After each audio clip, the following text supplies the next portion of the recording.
1868 and Spain has just had a revolution. This saw Queen Isabella II overthrown and replaced with no one, for now. Instead, the Spanish looked abroad for a new monarch, and the best candidate was a man called Leopold, the Prince of Hohenzollern. Hohenzollern is here, by the way. Leopold didn't really want the throne, but was coerced into formally considering the claim in 1870 by a certain Otto von Bismarck, the Chancellor of the North German Confederation, which was mostly just Prussia, whose king was William I of the House of Hohenzollern. There was one issue with Leopold accepting the Spanish throne: France under Emperor Napoleon III, who wasn't okay with the Hohenzollern controlling Spain. For France, being encircled by a friendly German-Spanish alliance was not something they wanted to deal with. Again, that is. And so Napoleon wouldn't tolerate Leopold pushing his claim. Napoleon sent his ambassador to meet the Prussian king at Bad Ems, William's summer retreat, to demand that he would 1. No longer back Leopold's claim, which William could accept, and 2. He would never back any Hohenzollern claim to the Spanish throne ever again, which of course William could never do, and so he said no. Bismarck then leaked a slightly edited telegram of William's refusal, known as the Ems telegram, to the press, which made it sound like the king had simply told the French to mind their own business. To the French, this insult was too much, and Napoleon decided to preempt public outrage and ordered the mobilisation of the French army. Soon after this, the French Parliament voted to declare war on the North German Confederation. The Franco-Prussian War had begun. For the southern independent German states, Bavaria, Württemberg and Baden, the way that William had appeared to have been treated by the French was too much, along with the fact that the French declaration of war over an insult made it seem like there wasn't much stopping the French from invading if they felt like it. As such, curbing French aggression required the southern German states to ally with the North German Confederation. So France had a large, well-equipped army based around a core of professionals. That's not to say the Prussians were necessarily at a disadvantage. Their army was of a similar size, was also well-equipped and contained many veterans. It was the generally superior Prussian generalship like that of Helmut von Moltke which saw France on the back foot. That, combined with Prussia's greater use of railways to move troops and supplies to the front lines, meant that Prussia could bring its full force to bear much quicker. The German allies won their first victory at the Battle of Wissembourg on August 4th, which opened the way to further advances into France. Over the next month, the French would suffer a series of defeats until Emperor Napoleon met the Prussians at the Battle of Sedan. This battle did not go too well for the French, and Napoleon, along with over 100,000 men, were defeated and forced to surrender. Once news of his surrender reached the capital, there were riots and a revolution which saw the proclamation of a republic, because it was 19th century Paris and that was what Paris did then. After this, the French army basically disintegrated, and the German allies then took the fortresses of Strasbourg and Metz and soon after laid siege to Paris. The people of Paris refused to allow the allies in and so dug in to resist. The siege was absolutely brutal on the population, and starvation and disease took a tremendous toll. The new leader of the French Republic, Adolphe Thiers, was tasked with negotiating a peace with the Prussians, who weren't the Prussians anymore, since in January 1871 the German allies had proclaimed the new German Empire. A ceasefire was agreed in February, and after a small revolution in Paris had to be crushed, the Paris Commune, both nations signed the Treaty of Frankfurt in May of 1871. The treaty saw the Germans continue to occupy parts of France until a large war indemnity was paid. The French also agreed to recognise the new German Empire, and of course Germany would annex the territory of Alsace-Lorraine, or should I say Alsace-Lothringen.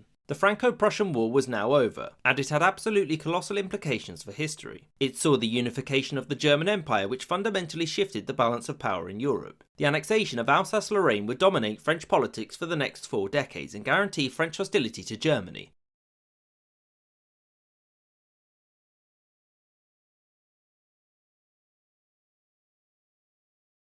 One of the most interesting parts of the Franco-Prussian War is the fact that no other major European powers got involved, and given that most of them would have had at least something to gain from joining one side or the other, this raises a question. Why didn't any of the great powers join the Franco-Prussian War? So we'll start with the easiest one to answer: the United States. There were 2 major reasons that the US didn't interfere. The first was that America didn't care. This stuff had basically no short-term effect on the United States, and American leaders had little interest in European politics in general. The second reason was that the US had only recently ended its bloody and damaging civil war. Launching some overseas war when much of the country was in ruins in order to help either an autocratic despot or a despotic autocrat would have been one of the worst ideas possible. Closer to the action, the other great powers had more interesting motives. 4 years prior, the Austrians had been utterly defeated by Prussia and its ally Italy. The Austrians were certainly looking for some form of revenge, but its loss had almost brought about the collapse of the Habsburg monarchy, and so the empire was in the process of major reforms. This involved compromising with the Hungarians, hence the Austrian Empire's transformation into the Austro-Hungarian Empire. And the Hungarians did not want war, especially so Austrians could have greater say in Saxony or Bavaria. Also, there was concern that it could leave them open to attack by either Russia or more likely Italy, and as such they clearly weren't ready and the risks were too great. whereas the Italians had been close allies with the Prussians in the previous major European war, and so they would seem the most likely to get involved. The problem was that Italy had positive relations with both Berlin and Paris. Without Prussia's help in 1866, the Italians couldn't have driven the Austrians out of Italy proper.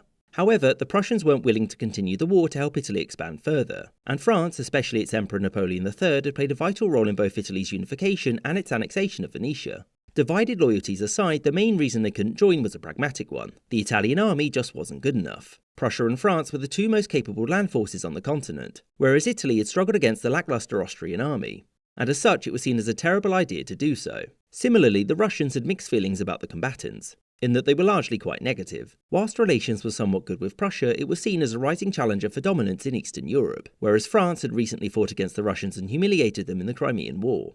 Helping Prussia would have done little to aid Russia except for making its neighbour more powerful, and aiding a country that was actively hostile to you was never going to happen. To the north, the British at this point were mostly isolationist when it came to European affairs, so long as the balance of power remained in check, that is. Prussia was an old ally of Britain, whereas France had made the unforgivable mistake of being France. That said, the expectation in London was that France was probably going to win, but the plan was that Britain would then pressure France to not take too much and harm its old ally. And all of this is why the Franco-Prussian War never expanded into a much larger conflict. The interests of the great powers weren't served by fighting, but instead by mediating the peace. And since the new Germany didn't take too much, everybody except France was mostly happy.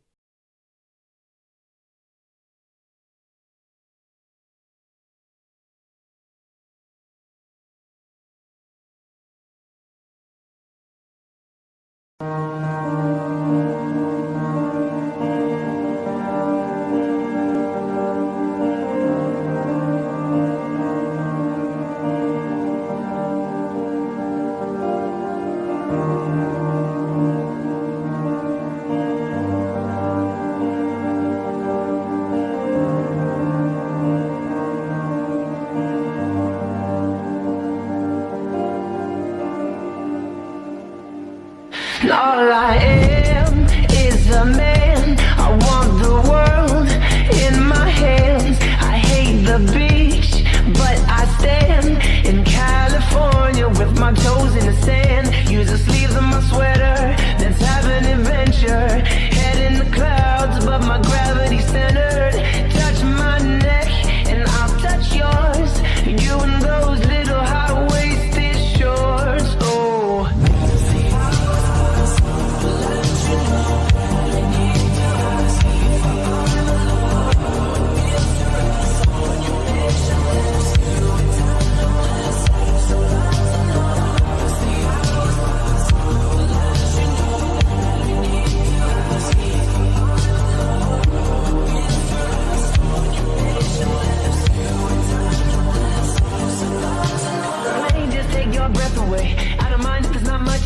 sometimes the silence guides the mind to move to a place so far away. The goosebumps start to raise the minute that my left hand meets your waist. And then I watch your face, put my finger on your tongue cause you love the taste, yeah. These hearts adore everyone the other beats hard is for. Inside this place